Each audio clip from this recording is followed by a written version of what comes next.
Well, folks, if you hear that music, of course, that's the great uh, work of John Bon Jovi. And today's guest is a big fan of Bon Jovi, so I thought it'd be appropriate to play this song. I've been a longtime fan of his. I think he came to KC 101 around 94, 95. He was there for a good 10 years. He's had stops at the River 105.9, where he's currently the morning show host. He's also, believe it or not, the production director of iHeartRadio. He's had stints in Providence at 92 Pro FM. It is my pleasure to introduce the one and only Kerry Collins. And Kerry, I want to thank you for coming on today. It's a real thrill for me, and I really do appreciate it. Well, thanks, Mike. I appreciate you having me on. What an intro! That's probably the best intro I've ever heard in my life about me. So, Kerry, usually when people are talking about me, they're not using positive adjectives. Well, I find that hard to believe. But anyway, Kerry, you're a big Yankees fan like myself, and I always thought about this, and this is what I wanted to ask you. When I was a kid, I would listen to Bill White and Phil Rizzuto, and I always wanted to call Yankees games. So that was how my love for broadcasting came into play. Let me ask you, was there ever a thought about doing that when you were watching Yankee games as a kid? I mean, how did you decide you wanted to be into broadcasting? Oh, not really. I mean, as far as baseball announcing goes, that never crossed my mind as far as broadcasting. Now that I think about it, it might be fun once in a while, but that's not really what my calling or why I got into broadcasting. The reason why I got into broadcasting is because I saw a movie and I was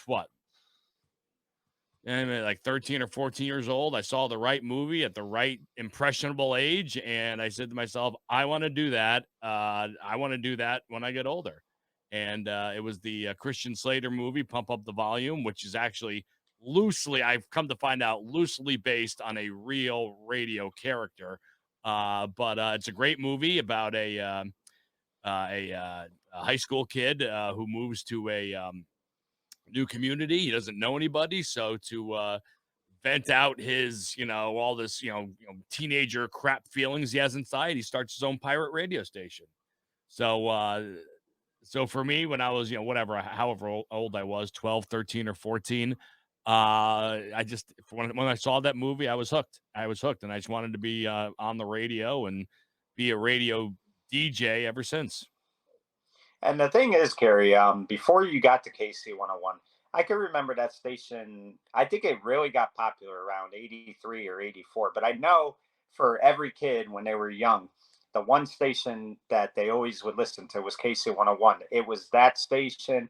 It had so many, uh, it had all the new songs come out. It had the top 5 and 9, stuff like that. So, I mean, early on, KC 101 really, I think they came around in 1979, but they really came onto the scene 82 or 83. So, did you listen to KC 101 at all as a kid?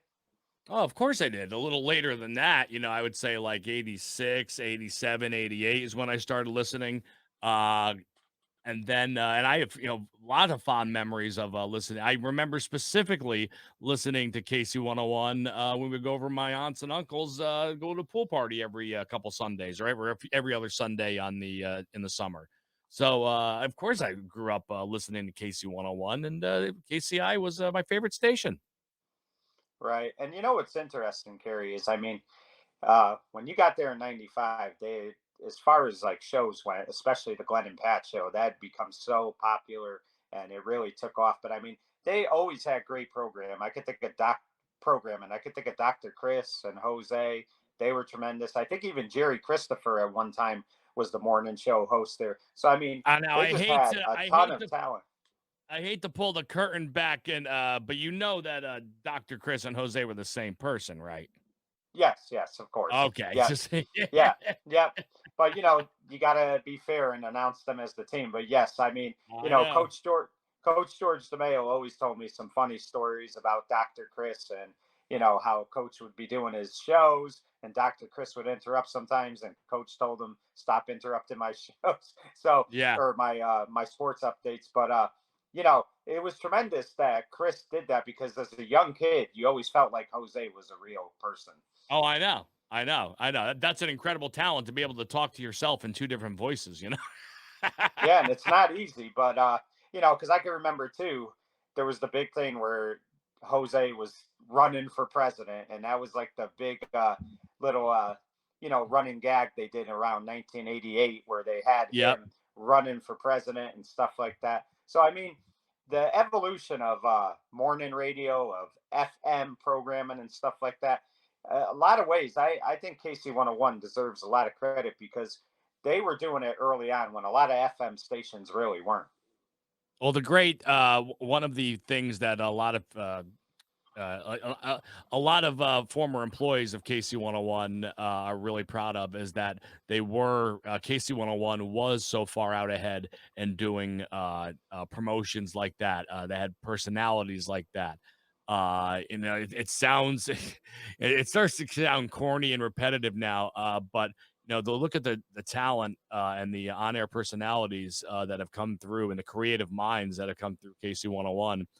It's pretty impressive. It's really impressive. KCI is it can be a springboard for really talented people into larger markets and a springboard into better levels of their career. So it really is it really is a great station with a lot of heritage and a lot of history and a lot of amazing on-air personalities who have come through, and hopefully it's going to still be here for a long time to come. Yeah, definitely. Now, Kerry, I had went to Connecticut School of Broadcasting, thinking I was going to learn about TV, and what really was a wake up call, but it was a good wake up call. Is I learned more about radio there. Did you attend Connecticut School of Broadcasting, or did you take communications in college? How did you get involved you know, with the I radio went side of it? I started calling the I actually started calling KC 101 and harassing them and until they let me in the building. Wow, That's that's it. pretty impressive. Really? So that Well, it's a was little more there's a little bit more to the story than that. Long story short, I used to call the night show and uh, do funny voices, and they would always put me on the air because I was always doing stupid jokes.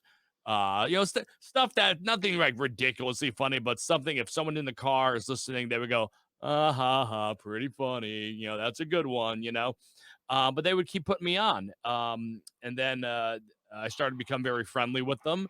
And then one day they said, "Hey, why don't you come hang out? We'll let you answer the phones." And then, I literally started at the bottom of the KC 101 food chain, just answering phones. I was what 15-year-old kid, in a radio station. I I was in my glory. I would have answered the phones all day long. That's another thing too, Kerry, that a lot of radio stations would do, which I thought was very cool. Is you could be in high school, and again, you weren't going to get paid, but you could help out at the station, do whatever they asked, and at the same time, you're kind of learning the ins and outs of what it takes to do radio, what it takes to be a DJ, to run the board, all that important stuff. So, I mean, I always thought that was cool that they, even though kids were in high school, they kind of allowed them to intern as well. Well, yeah, well, there's always been a lot of mentorship in radio. Unfortunately, there's not as much as there used to be. Um, and that's due to automation, because that's where all the young talent would go. That's where the amateurs would be on the overnights, and or late at night. That's where they would learn and develop their skills. Unfortunately, now there's not really a lot of room for that. Hopefully, that turns around and that changes. But I just don't see a lot of I don't if there is, I'm just not aware of it. But I'm just not aware of older talent or seasoned talent helping or coaching younger talent anymore. To the best of my knowledge, I don't hear of any. I hear more often of I'm doing this all by myself. I'm not really getting any feedback. It's either you sound good or don't sound good. Nothing really specific. Does that make sense? Yeah, most Yeah. definitely. And let me ask you, Kerry. I mean, I mentioned Glenn Beck before, and you could always, learn from different DJs and what they do and stuff like that. But I really feel at the time when you were interning and then when you eventually got hired, two people that were very important to KC 101 were Glenn Beck and, of course, the late, great Samantha Stevens. And I Yep. thought Samantha was just tremendous as the midday DJ. She did a tremendous job, very underrated DJ. And Glenn, obviously, I mean, he started doing radio, I think, at 13 years old. So, I mean, did you ever get to sit in and just watch one of their shows? I mean, did you ever get Oh, to do any like work for them at all? yeah. Samantha Stevens and I were great friends. Here's a picture. I don't. Let me hang Oh, on. wow. Yeah. Oh, yeah. Yeah. She So was a Sam. talent. Yeah, Yeah, I see it. that's just the. I have other pictures. That's just a candid one that I have of us that I just keep right over here. But Sam was a sweetheart. She was like a big sister, a big radio sister to me. We became great friends. Um, and I miss her every day. I miss her, terribly. Gone too soon. But Yeah, Sam was like, I definitely. mean, Sam was a great talent. Sam wasn't that much older than me. Um, and but again, like I said, she really was like a big a big sister. You heard, she had the sexiest voice, that I've ever heard. I even said that at her funeral. I made a crack like that. I forgot specifically what I said, but it made the whole room kind of chuckle. Um, but she had a larger than life personality, and she was just a great person. She's a great person. Yeah. Glenn is out of his mind. Yeah. He's out of his mind. He is crazy. He's all the things that everyone says about him. But at the end of the day, he's got a really good heart, and he's a good guy deep, deep, deep, deep, deep, deep, deep, deep, deep, deep, deep, deep down inside. Yeah. And the one thing, I always got along very well with Glenn. Glenn and I were always very friendly with each other. And he's always done right by me. yeah, and the one thing about Glenn that again, you hear this too, people I've talked to who worked with Imus, they would say Imus could be difficult off the air, but on the air he was great. And I felt that was the same way with Glenn because, you know, we talked offline a little bit about Matt Feduzzi coming on soon, and Glenn implemented so many people that were just, Matt was doing news for WELI, and then he would do the Yep. news reads for KC 101, and Glenn incorporated him into that morning show.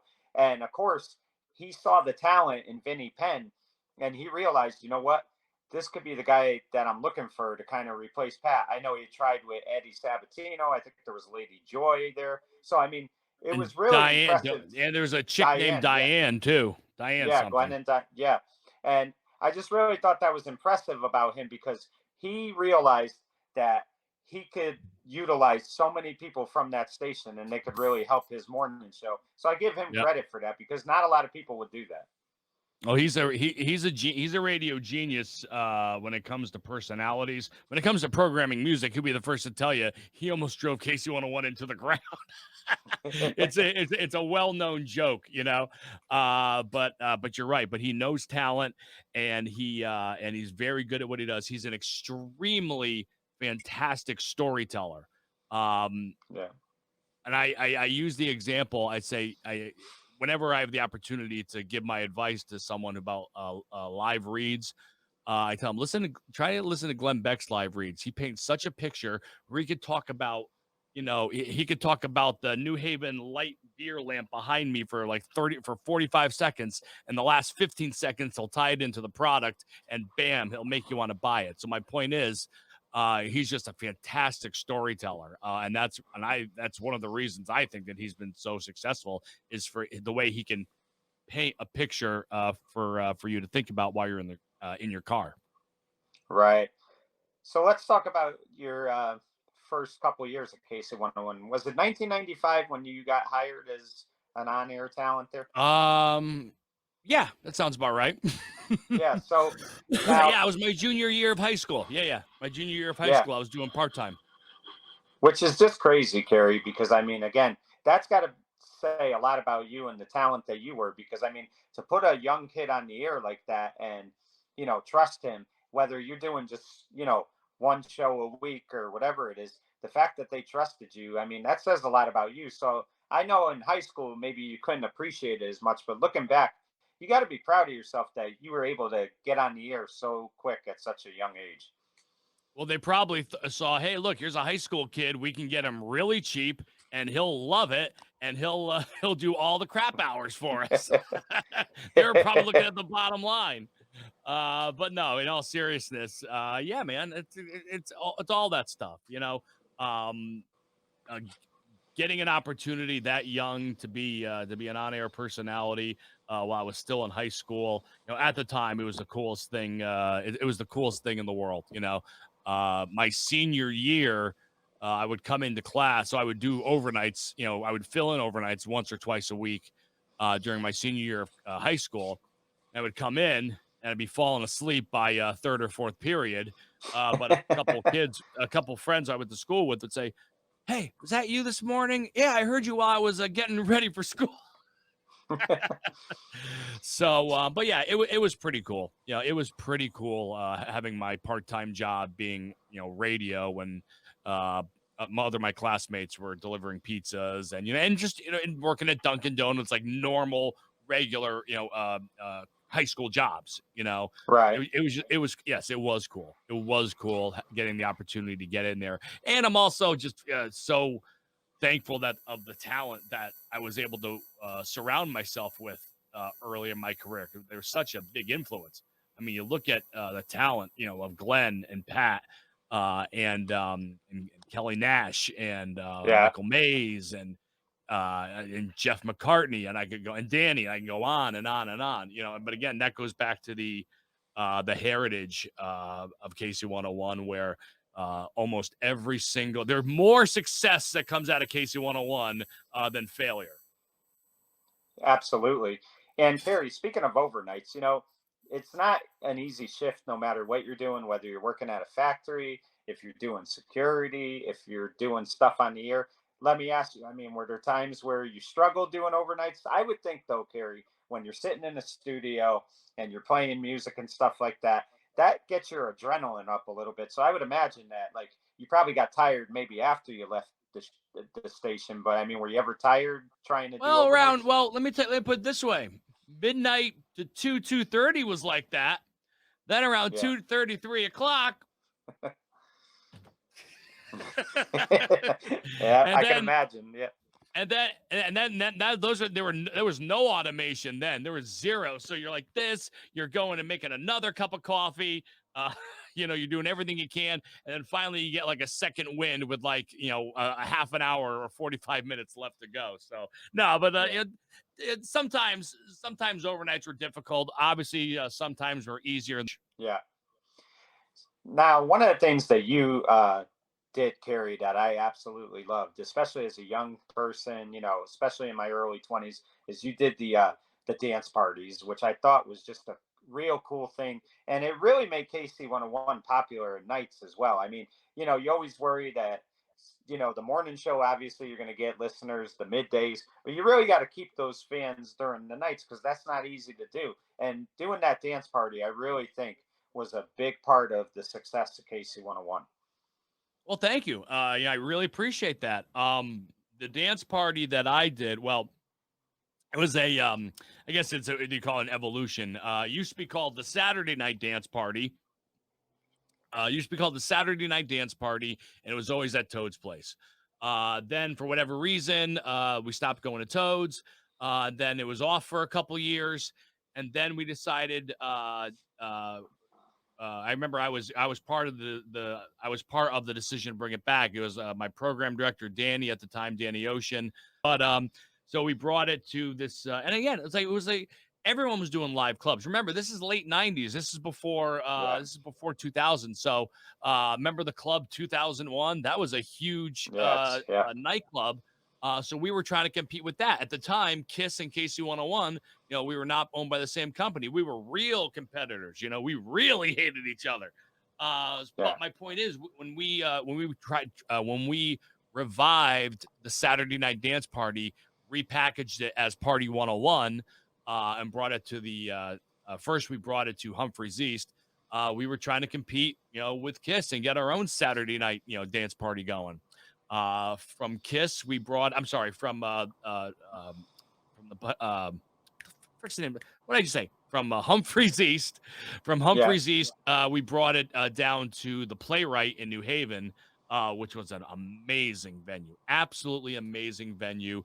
Irish restaurant slash bar slash nightclub. Did you ever go? Yeah. Yeah. It was very Yeah, so nice. you Yep. know, right. So Yeah. all the It was way in the fun. back, Yep. all the way in the back Hmm. is where we used to do the dance party. And it was so incredible. We had Dwayne Wayne, who was just uh, Yeah. one of the best DJs in New Haven, and him and I were like simpatico. You know, it's like, every once in a while you get that tag team partner and you just click. So Yeah. Dwayne was as much of part of the success as I was, if not more, because he was playing the music. And But yes, but thank you. Yeah, it was very important, at least at that time, that we had a live dance party, uh, because everyone was going out, and at the time, everyone wanted to be on the radio. Everyone Yeah. wanted to get wasted and give a shout out on the radio and go woo.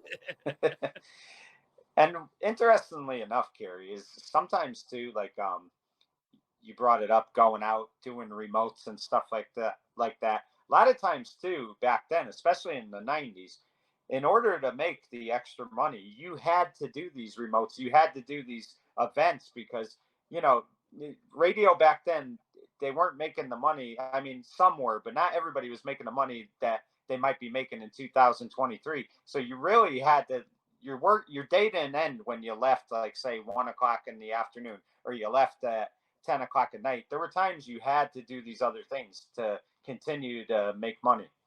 Well, it's still like that. It's Yeah. still like that. I still do appearances with the same concept. I go out and I'm, essentially the spokesperson for the product, whether it's an eyeglass store or it's up at Foxwoods for whatever. I'm essentially the spokesman for them. So we still do the appearances, and that's still extra income, which is really welcome because it makes a difference. It really does. So that part of the job has not changed. Just because someone is on the air 4 hours a day, the majority of people, their job doesn't stop, after the 4 hours. They're constantly show prepping. They're constantly preparing and just moving forward. So, and like you said, going to appearances and making commercials. So yeah, so there's a lot involved with a radio career, and there's a lot that goes on behind the scenes, more than people may realize. Yeah, absolutely. And Kerry, I always think about from 1997 to like 2000, there were so many, like I always called that the big prominent years of so many things. There was Stone Cold Steve Austin, who became so popular then. Then of course, Vinnie Penn and Glenn got together, and KC 101, that whole station, every fan wanted to, see those shows. They wanted to go to those remotes. So I really felt like the golden years back then of KC 101 was definitely in that time frame from 1997 to 2000. That's not to say that it still wasn't popular, it was, but I mean, God, the crew of people you had at that station, the talent that station had, from mornings at 6 a.m. till, from overnights till the overnight host left at 6 a.m. I mean, it was just unbelievable the amount of talent that was there back then. Well, you're being way too kind. You're being way too kind. But I know if any of my colleagues from back then ever watch this, they will be very, very, very appreciative of that. Yeah. Except Vinny. He's freaking miserable. Well, that I hope he watches. I'm sure he will. Vinny and I have that type of relationship where we can, we listen, the ball breaking that him and I do. It's like, it'd probably get both of us canceled. Yeah, but but definitely use me as leverage. Say Kerry Collins came on and now he looks better than you. So, Kerry, I wanted to switch gears just for a second, and I brought this up in the beginning of the show, but I know you're a big New York Yankees fan. Talk to me, number one, about that run they had from, I would say 93. I know they didn't win any championships, but that's when the team finally got good again. They got Paul O'Neill. Bernie Williams came on to his own. They got Wade Boggs as a free Yep. agent. And the run they had was just tremendous. I mean, you wanted to watch them every single night, and you felt like every year in the playoffs they were just going to win the World Series. They were so special to watch. Oh, it really was. And the a lot of the highlights that they show now, it doesn't do it justice, the excitement and the feeling, especially in 96. Here's what I remember. I remember 94, the Yanks were on fire. Yeah, And then the strike came and that killed it. That killed their momentum. Then yeah, they were back in 95. I think it was a but not shortened as good. season. Yeah, Yeah, they yeah. made it to they made it to the playoffs, but they didn't have the same they didn't have that same They momentum as they struggled had the all year previous to year. get there. Yeah, yeah, Yep. And then 96, you know, 96. And what was the most exciting part of 96 was the World Series because over the past, the first half of the 90s, even though the Atlanta Braves never won, I'm sorry, they won one, didn't they? Yeah, they 90, won the year 95. before. Yeah, Right, but yeah, they had been in the World Series a couple different years. But they only had won one the previous year. So my point is, at that time, the Braves were a freaking powerhouse, and the fact that the Yankees were down 2-0 going down to Atlanta, that really was a huge. I thought it was over. I thought after game 2, I'm like, they're never coming back from this. No freaking way. And then by games was it by game 6, I was like, this is going to happen, So yeah, 96 for me, 96 is still the most exciting because it was the first championship that they had won in like 18 years, and yeah, yeah. there was a lot of there was just so much drama and so many stories that go along with it. 96 was my favorite. Then 98, they just dominated everything. 99, 2000, 2001 was freaking heartbreaking. Yes, it They was. should Yeah, have won that one. yeah. Um, but But, yeah, man, dude, Yankees, dude. Oh, I got one for you. Hang on. I went to David Cohn's perfect game. oh wow, that's awesome. So here's the ticket. That I don't think is it's it. unbelievable. Yeah, I see It. it. That is unbelievable. So That that's is. yep. So I bought this picture from wherever, I don't know. It's some freaking sports memorabilia store, but I framed it with the ticket. So that was an amazing day. That And was it was. that Think was about Think about what good. you saw that day. You saw Yogi Berra day. You saw Don Larson throw out the first pitch to the Yogi. Yeah, Then I know. it was so hot that day. Then there's a rain delay. And then on top of everything else, I'm sure you were saying in the bottom of the eighth, guys, just make an out so we could get to the ninth, because that bottom of the eighth, I think the Yankees scored a couple more times. So it prolonged what everybody wanted to see. So just so much drama from start to finish. Oh yeah, it was, and also it was also the same weekend that JFK Jr. Went missing. A Yeah. lot of people forget Yeah. about that, but You're right. oh Yeah. my god, like dude, it was awesome. It was awesome. I had gotten the tickets like the day before. It was a last minute thing. That happens all the time. Oh yeah, last minute tickets. Yeah, we'll go tomorrow. Sure, awesome. Obviously no idea what was in store for us that day. I remember I was seeing they brought out the banner. That was pretty cool, like the old World Series banner. It was all brown and faded, and it looked like it was from 50 years ago. Then Yogi Berra and Don Larson, throws out the pitch. That's pretty cool. And then they say, and then Don Larson taps David Cohn on the back. You know what I mean? Just like a normal, hey, good job. Yeah. And then they're saying that was the magic pat or whatever. But I remember, yeah, I remember. It was a perfect game. I forget when the rain delay was, the second or third inning. Yeah. Um, Yeah. and I mean, it was like it was a perfect game that early, but a lot of games are that early, right? So I didn't really think about it until after the rain delay, and then by like the fifth inning, then you start sixth inning, seventh inning, eighth inning. You know what I mean? So the drama keeps building. My girlfriend at the time, who I was with, she came to see home runs getting hit, and she didn't understand why everyone's all excited about all the strikeouts and the outs. Where are the home runs? I was like, man, hey, just go with it, okay? Just go with it. So, but yeah, that was a pretty cool day.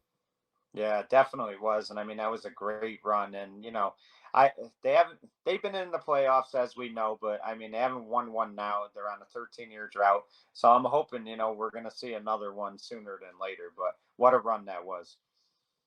Fingers crossed. We'll see. Yeah, exactly. So Kerry, in 2005, you left KC 101 and you went to a station called 92 Pro FM, and I believe that was in Providence, Rhode Island, correct?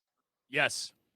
So talk to me about that because now you're leaving Connecticut. I mean, you're still in the area, but I mean, you leave Connecticut radio. Was it difficult? I mean, talk about those 4 years there. It was more difficult for me than I thought it would be. Providence and I did not mesh. And that happens sometimes, where or someone goes to another city and just doesn't work out. And it just unfortunately it looked like it was going to be a good situation. They got up there. It wasn't as didn't work out as well as I thought it was, as well as I thought it would. So um, and that's really about it, man. Just me and Providence just didn't we didn't click, you know. Right. And let me ask you, I mean, were you were you always trying to get back into Connecticut in some type of radio station? Did you always have that in the back of your mind while you were working in Providence that if the opportunity was there to go back, you would? I didn't start thinking about that until I got let go from Providence, and that was due to a reduction in force. Did a bunch of layoffs that day, so that had nothing to do with my performance and none of that stuff. So I didn't really start thinking about that until that day, and then I thought, all right, let me try to get back to KC 101. Try to just try to restart. You know what I mean? Yeah. But unfortunately, I wasn't able to get back into Connecticut radio for a couple of years. Yeah. So Carrie, talk to me about because so many things changed with radio, especially with the internet and computers and the stuff you could do, the editing and all that stuff was different, a lot easier, but still something new to everybody. So you got to see both sides of how radio works, the old carts that you used to have to use, and then you're using the computers and stuff. How was the change like going from one to the other over the years? We were still playing music on CDs, but I remember it was a very simple program where I was a blue screen and you just, you go to your keypad, you go up, down, left, right, it's very basic. Uh, but that's how we started, at least for at KC 101. That's when the transition to automation started. It was with the commercials. Then after that, I installed Next Gen I didn't install it, but I was there when we were installing it. I remember going through with the engineers. They're asking questions. What about this setting, that setting? Do you like the way this sound? All that stuff. Um, so the uh, the evolution of radio from being 100% live medium to what it's become now is I call it semi-live. um, it was a slow progress. It wasn't overnight. Yeah. The other thing too, Carrie, that I always find fascinating too, is that one of the things you learn, especially when you do get into radio, is people sometimes tend to think, okay, when his show starts at 6, he might get there 5 o'clock, but that's not always true. Sometimes you're getting there 2 or 3 hours early to prepare for your show. So there's a lot that goes into, you know, preparing for a show, getting stuff ready. It's not a question of when your shift start when you're on the air at 6 or 6:30, getting there at 5:30. You're there a couple hours early, correct? Oh, absolutely, absolutely. Hey, you know what? Your show is only as good as the show prep you put into it. So if you get there right at 6 o'clock, and you go on, I would hope that you were doing show prep at home for the entire day because you walk in, what the hell are you going to talk about? Yeah, But yes, some people they do get there 2 hours or not so much anymore because of how mobile and how Wi-Fi and all that stuff is now.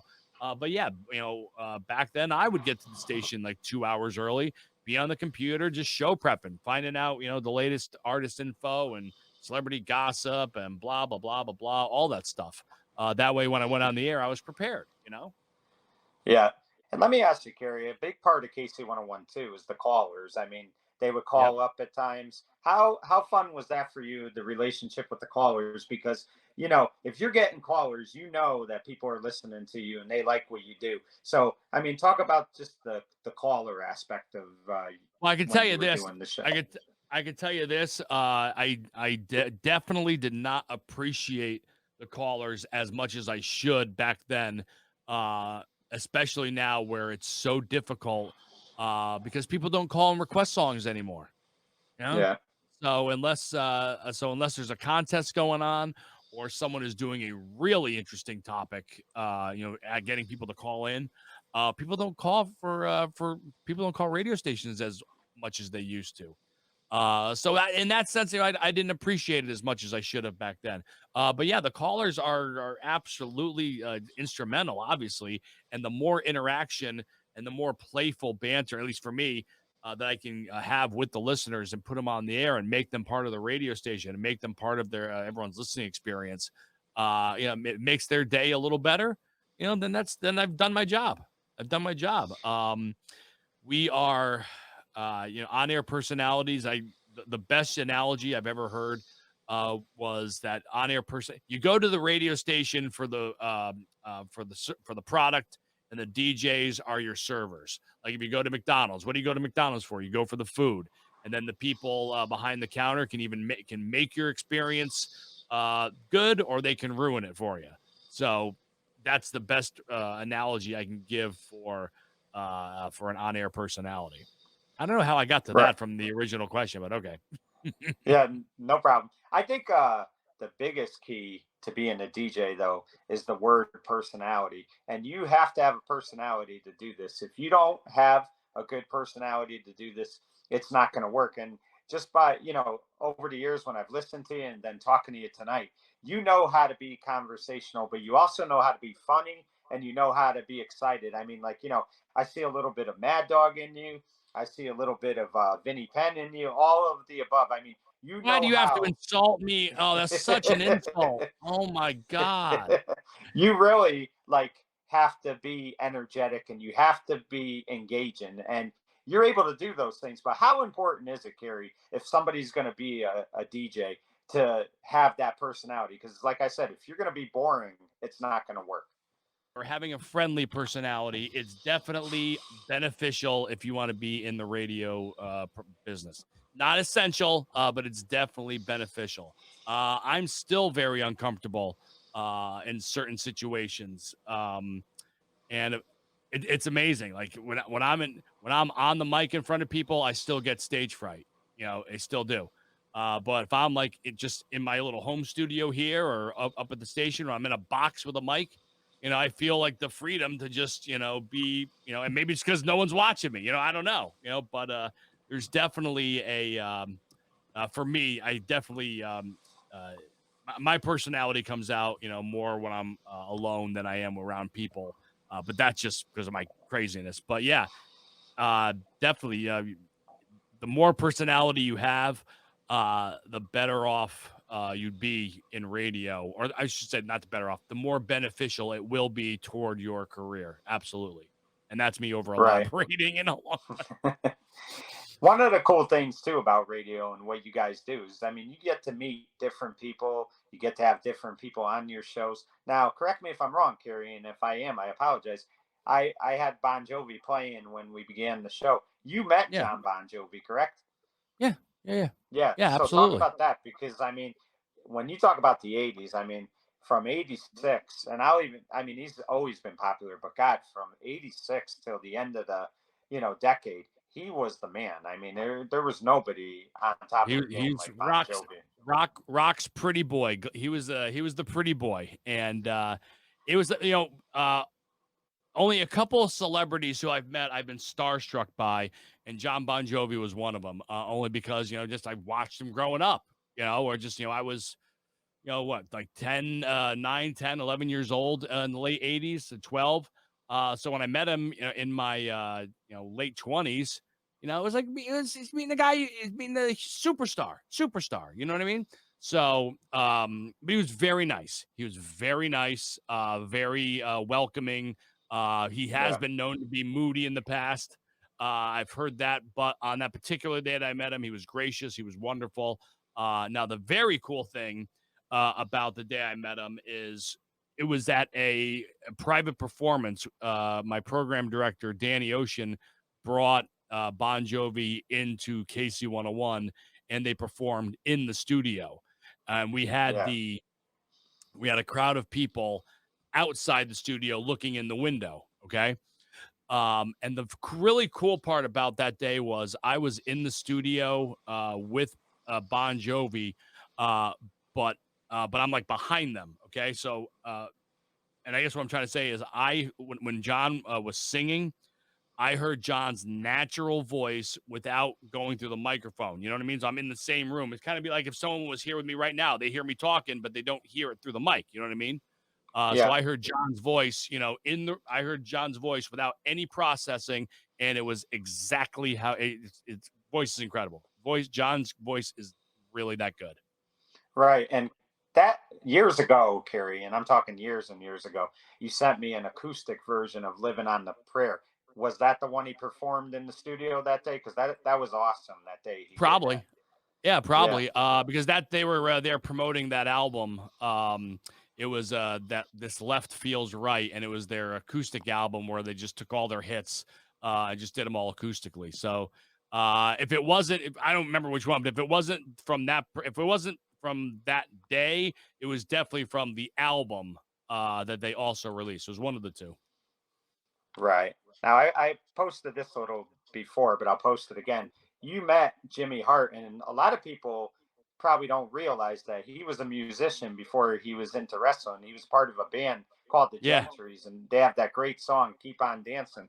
But I mean, God, it's funny how, like, you got to realize these guys are just in character because he was a guy you hated as a manager. But man, you talk about one of the nicest guys. Everybody you talk to says this guy was just a gentleman through and through. So talk about meeting him and what that was like. Oh, he's the best, baby. He's the best, baby. Yeah, that's Yeah, how that's how he talks. Hey, yeah, baby, baby, baby. yeah, Jimmy Hart was great. He was great. I was talking to him. He was telling me about. I asked him the question about, hey, you didn't you do music? Yeah, baby, I had #1 song or whatever it was, and blah blah blah. I talked all about it, and he goes, I met him down. So those pictures that you just posted, that was at Hogan's Beach Shop in Clearwater, Florida. So I met yeah, Jimmy Hart there. And he goes, where are you from? I'm from Connecticut. And he goes, oh, you're up where headquarters is. And it's just talking about, Tony Gurria and Vince and all of them. You know what I mean? But Jimmy Hart dude, you talk to him for 3 seconds and you feel like you're not, I don't want to say you're not starstruck anymore, but he makes you feel so comfortable. You know what I mean? So it was like right. after 3 seconds, I was starstruck when I first saw him. Then after like 3 seconds, I wasn't, only because of how comfortable he made me. Yeah, yeah, definitely. And talk about your time at 96.5 TIC, Kerry, because I believe that you enjoyed doing that a lot. So just talk about that a little bit and what that was like. Well, that was a really not a good time for me in radio mentally. I was only doing part-time. I was doing fill-ins. Damon was there too. He was doing the afternoon show. But TIC at the time, like, it was okay. And I think, like, just for whatever reason at the time, my head wasn't into the game. Um, and so while I liked 96.5 TIC, just at that time, it just didn't really fit with me either. Right. The timing wasn't right because my head wasn't in the game. That being said, I did have a pretty good time there. Pretty good. Yeah, definitely. And Kerry, talk to me about being a production director because I mean, you're on the air all the time, but now this is something a little different. Talk about what that job is like, and you basically have to make sure that everything is going right. So talk about that a little bit. Yeah, actually, I'm not the production director anymore. But I can still tell Oh, you okay. about I can still tell you about all that stuff. Because when I was production director, yeah, all the commercials would come filling in through me. Excuse me. So I would have to work with a couple other departments to make sure the commercials get produced, make sure they get sent to the to the right people, the right clients, and make sure that they obviously get on the air. So that's a lot of work. I don't do that anymore. Now I'm part of the national iHeartRadio production hub, so I do commercials for all over the country now. But being a production director, it's a people who do commercial production. It's a big part of the job. It's. Let me put it this way: when we talked earlier about all the behind the scenes stuff, producing commercials is a huge part of that. Yeah, definitely. Yeah, so And it's Kerry, a big deal. It's a major part. It's a major part of the job. right. And you've also done things outside of radio. Correct me if I'm wrong. Don't you own like a furniture store or something like that that you run? That's my father's. My Your father's. That's my father's. dad's. Okay. Yep. Yeah. But I mean, you've One you've helped him up with that over the years, haven't you? Yeah, and one day his furniture empire will all be mine. No, Yeah, but yeah, exactly. my father's had a business for over 30 years. And yeah, when I was out of radio, I helped him out because that's what you do when you're family.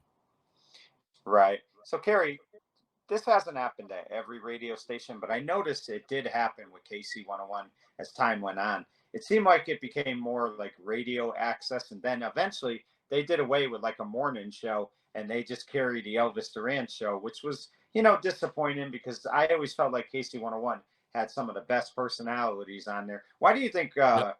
radio changed over the years like that?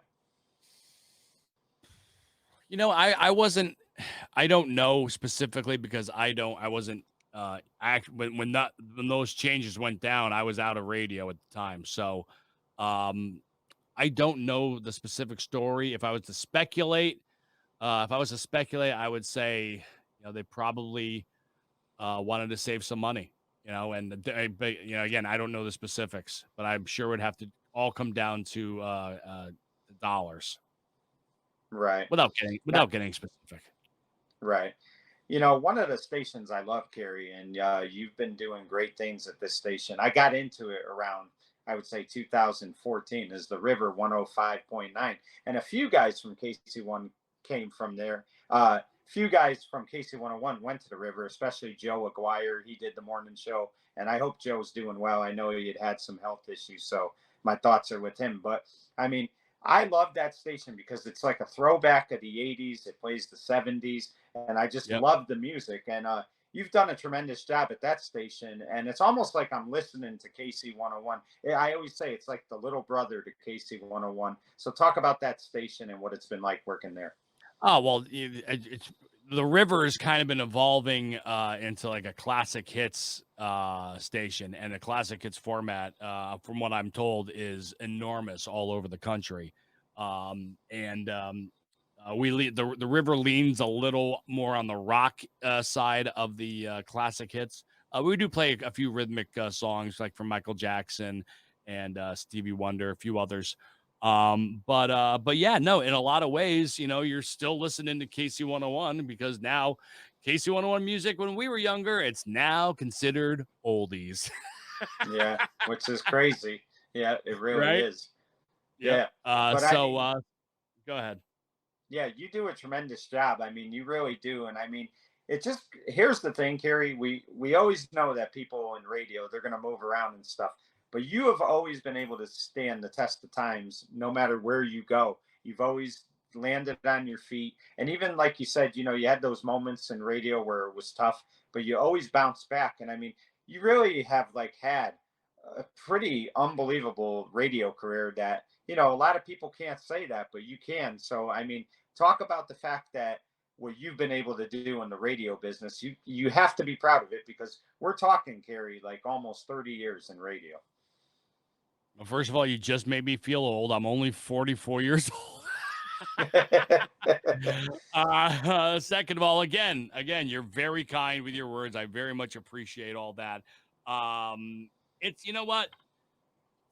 I have sometimes it is in the past it has been very I have been very proud of of things that I've been able to do in my life and in my career, and extremely fortunate, more fortunate than proud, because I kind of fell into radio and I fell upwards, meaning like I fell into the answering the phones. I fell into getting a part-time job at KC 101. I fell into getting a full-time job.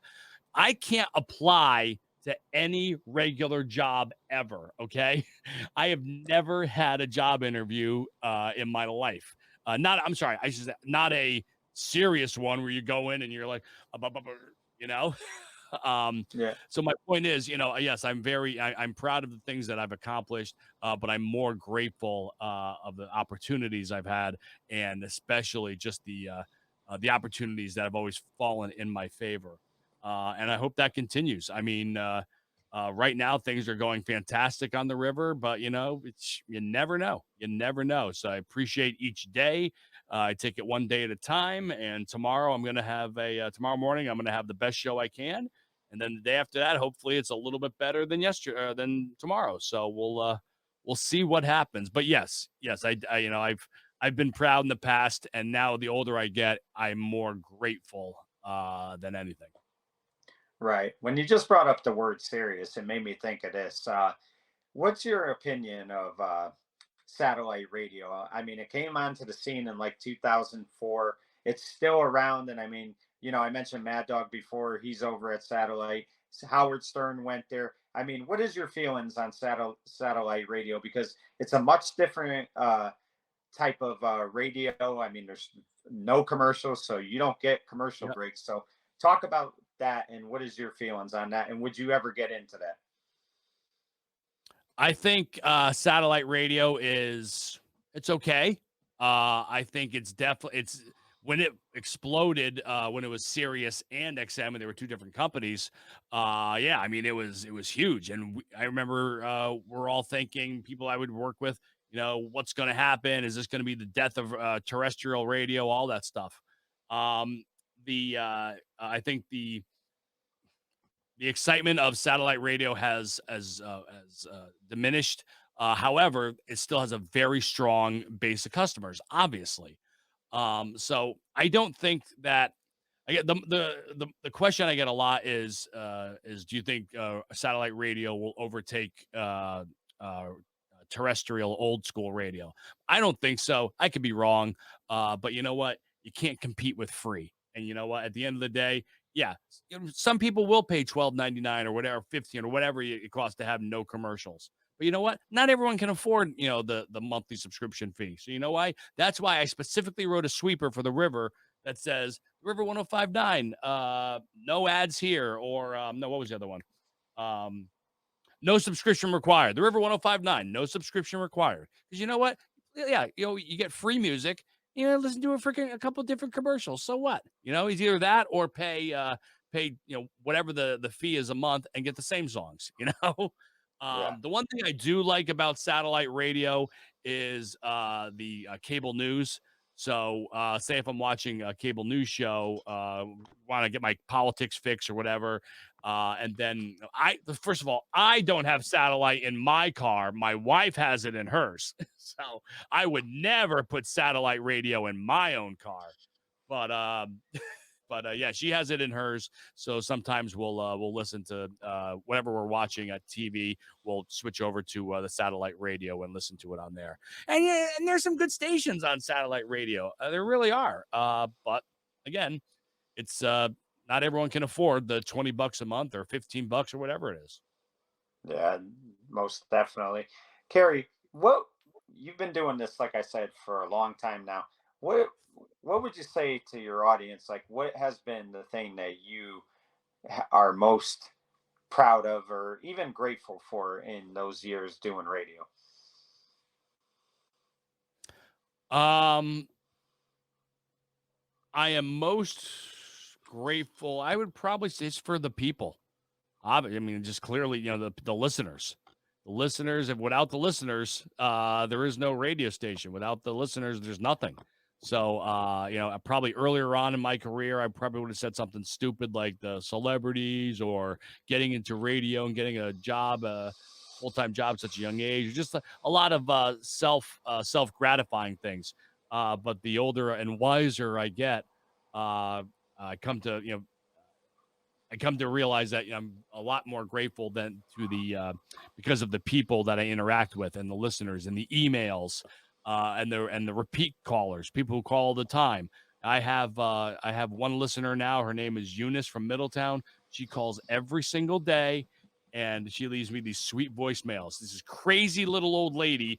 Uh, who's when she calls her voicemail, she sounds like she's like a 13-year-old girl, like just leaving a voicemail for her favorite DJ, except she's in her 60s leaving a voicemail for her favorite DJ. You know what I mean? But she's harmless and she's cute. So it's people like that that I appreciate. It's the listeners of the radio station.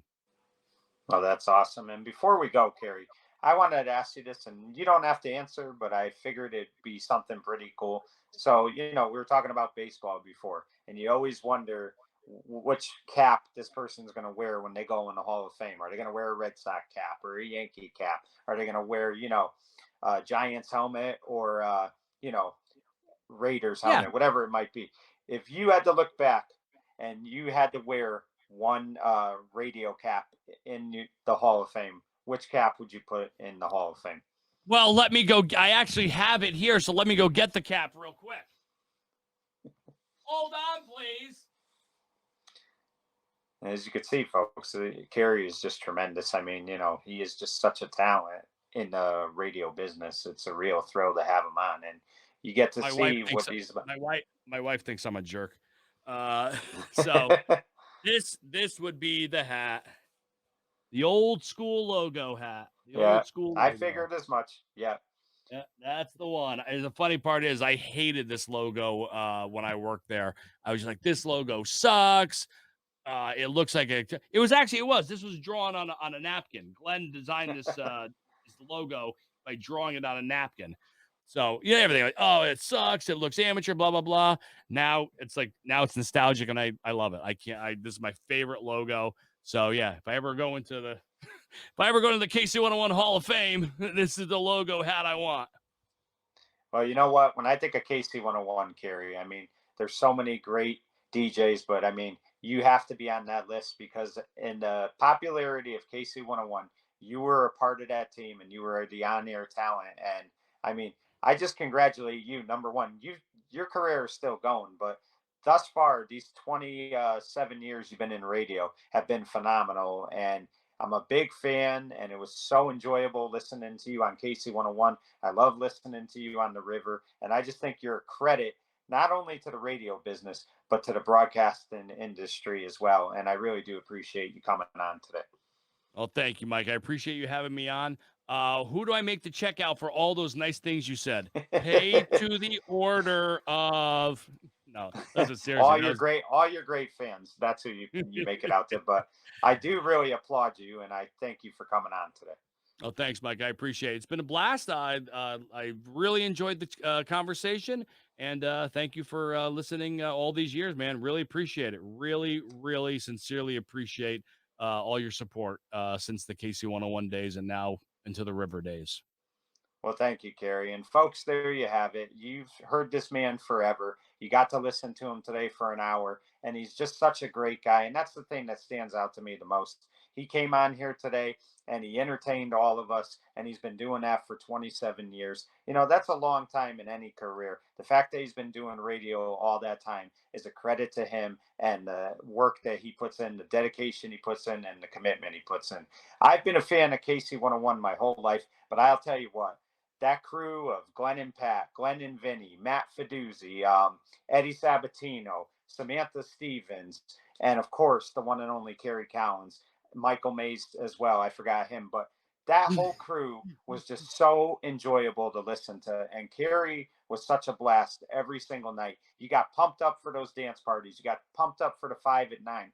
This guy understood it. He understood his audience. And when it comes to radio and it comes to the state of Connecticut, you could put Kerry Collins up there with any one of them. For In the Spotlight, Mike Kenichi. Mike, for can in I the give you? spotlight. What's I that? gotta give you my boss's phone number so you can call and tell him what you just said.